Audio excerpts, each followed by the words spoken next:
시청자 여러분 안녕하십니까? 10월 20일 목요일 KBTV 브레이킹 뉴스입니다. 지난 밤 동안 뉴욕시에서는 여러 건의 화재가 발생했습니다. 먼저 오늘 새벽 1시 15분에는 해밀턴 하이츠의 한 아파트에서 화재가 발생했는데 웨스트 141가 아파트의 꼭대기층에서 2급 화재가 발생해 소방관 5명이 부상을 입었습니다. 이 화재로 이 건물의 모든 사람이 대피해 14명의 성인과 7명의 아이가 적십자사의 도움 아래 근처 호텔에서 하루를 보냈습니다. 5명의 소방관은 불길을 진압하던 중 화상을 입어 근처 병원에서 치료를 받고 있으며 이 중 한 소방관은 심각한 것으로 전해졌습니다. 현재 인근 도로는 폐쇄된 상태입니다. 또 다른 화재는 새벽 2시경 어퍼 이스트사이드에서 발생했습니다. 1532 3에비뉴의 5층 아파트 건물에서 불이 났는데 이 화재는 특히 근처 건물의 경비원의 도움으로 큰 피해가 발생하지 않은 것으로 알려졌습니다. 4층에서 불이 난 것을 본 이 경비원은 즉시 911에 신고한 뒤 직접 불이 난 건물로 뛰어들어가 사람들에게 불이 난 사실을 알린 것으로 전해졌습니다. 현재까지 이 화재로 3명이 경상을 입은 것으로 파악됐습니다. 뉴욕 경찰이 지난 18일 밤 브롱스 모리세니아 지역에서 한 30대 남성의 얼굴을 날카로운 물체로 긋고 달아난 용의자가 담긴 CCTV 영상을 공개했습니다. 경찰에 따르면 이날 8시 반경 멜로스 애비뉴와 이스트 161가에 서 있던 남성에게 신원 파악이 되지 않은 용의자가 날카로운 물체로 38살의 피해자 남성 왼쪽 얼굴을 공격하고 달아났습니다. 사건 직후 이 용의자 남성이 한 상점에 들어가는 것이 인근 감시 카메라에 잡혔습니다. 경찰은 이 용의자를 30살에서 35살 사이로 5피트 8인치의 신장의 남성이라고 보고 감시 카메라 영상을 토대로 공개 수배에 들어갔습니다. 어제 브롱스의 한 학교에서는 교실에서 공부를 하고 있던 10살 소녀가 갑자기 팔에 비비탄 총을 맞는 일이 있었습니다. 이 비비탄 총을 쏜 사람은 19세 남성으로 그는 학교 맞은편 건물의 옥상에서 이런 일을 벌이다 경찰에 체포됐습니다. 이 남성은 2발의 총알을 쐈으며 한 발은 교실 바닥에 맞았고 한 발은 교실에 있던 소녀의 팔을 맞춘 것으로 파악됐습니다. 체포당한 남성은 폭행과 중과실치사 등의 혐의로 조사를 받고 있습니다. 어제 오전 등교 시간 뉴욕 웨체스터 카운티의 스쿨버스 운전사가 아이들을 태우고 학교로 향하던 중 길을 잃어 헤매는 사고가 발생했습니다. 운전자가 학교로 가는 길이 아닌 다른 길로 들어서자 버스 안 학생들은 겁에 질렸습니다. 당시 버스에 타고 있던 한 학생에 따르면 학생들이 운전기사에게 길을 잘못 들어선 것 같다며 학교로 향하는 길을 알려주었지만 운전자는 듣지 않고 계속해서 이상한 길로 향했습니다. 결국 버스에 탑승한 지 2시간이 지난 뒤 걱정이 된 학부모들이 아이들의 휴대폰을 추적해 뉴 로셀에서 아이들을 데리고 돌아갔습니다. 학교 측은 이 운전기사가 길을 잃고 그에 따른 스쿨버스 운행 수칙을 따르지 않았다며 이 남성을 해고 조치했습니다. 뉴욕시경이 이달 초 퀸즈에서 스쿨버스를 기다리던 13살 소녀를 납치 시도한 남성을 공개 수배하고 나섰습니다. 경찰에 따르면 이 소녀는 지난 10월 6일 엘머스트의 41에비뉴와 81가에서 스쿨버스를 기다리고 있었으며 20대 초반의 남성이 소녀에게 다가와 유인하다가 스쿨버스가 도착하자 즉시 도주했다고 밝혔습니다. 이 남성은 5피트 8인치의 신장에 140파운드의 체격이며 당시 검은색 재킷과 하얀색 세로 줄무늬가 있는 옷을 입고 있었습니다. 경찰은 관련 정보를 제보해 줄 것을 당부했습니다. 미국 대선의 최대 이벤트로 관심을 모았던 TV 토론이 어제 3차 토론을 끝으로 막을 내렸습니다.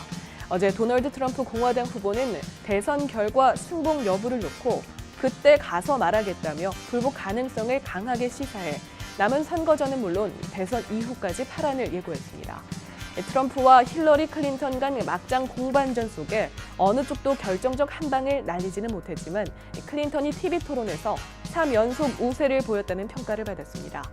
두 후보는 어제 라스베이거스 네바다다에서 열린 대선 후보 3차 TV 토론에서 90분 내내 무차별 난타전을 벌였습니다.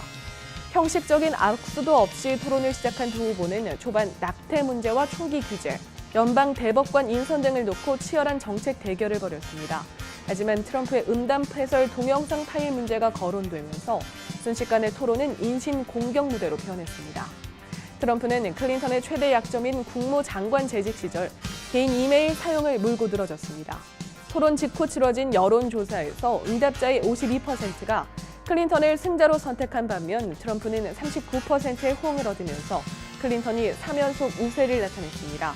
하지만 1차 토론에서 소극적 공세로 지지율이 27%에 불과했던 트럼프가 클린턴의 각종 스캔들을 물고 늘어지며 잘했다는 평가가 10%포인트 이상 오른 반면 클린턴은 그만큼 하락해 20일 남은 미 대선에서 네거티브 선거전이 더 기승을 부릴 것으로 예상됩니다.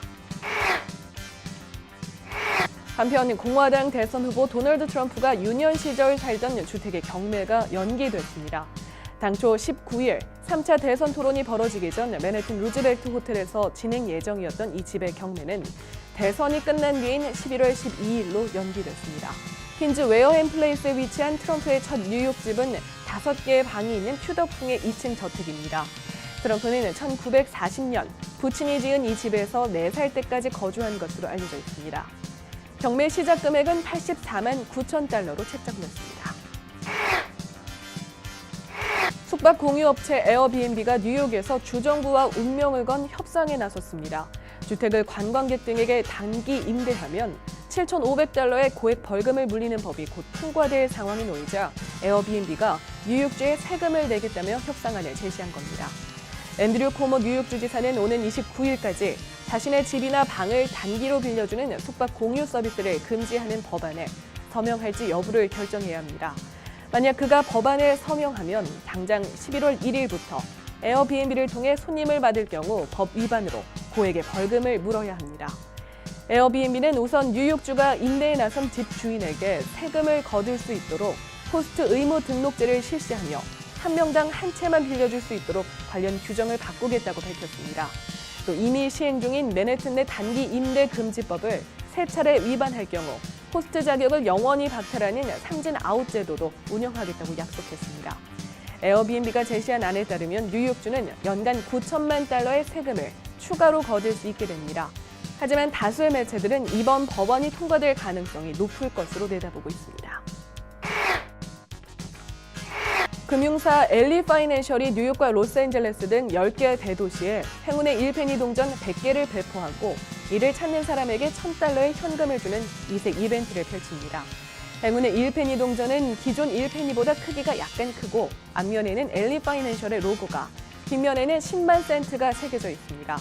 이 행운의 동전은 뉴욕을 비롯해 로스앤젤레스와 시카고, 워싱턴 DC, 그리고 덴버와 디트로이트, 마이애미, 오스틴, 샌디에이고, 샬럿 등 10개 도시에 10개씩 흩어져 배치됐습니다.